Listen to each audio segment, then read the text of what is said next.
আল্লাহ রব্বুল আলামিন সূরাতুল হিজরের 43-44 নম্বর আয়াতের মধ্যে বলেন, ওয়া ইন্না জাহান্নামা লামাউইদুহুম আজমাইন, নিশ্চয়ই জাহান্নাম তাদের প্রত্যেকেরই প্রতিশ্রুত স্থান হবে। এ বন্ধু, হাফিজুরের দালালি ছাড়ো।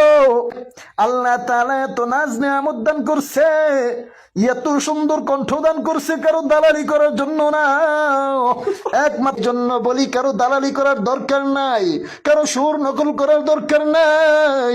আল্লাহ তোমার যে সুর দিছে, ওই সুরটা নিয়ে সন্তুষ্ট থাকো। এরে, তুই যে আমারে নসিহত করলি, তোর গলায় তো হাফিজুরের আওয়াজ শোনা যায়। তুইও তো হাফিজুরের দালালি কইরা কইরা আরেকজন রে নসিহত দেস। না না, আরেকজনের দালালি কইরা কইরা অন্য জন রে নসিহত দিস না। ভালো হয়ে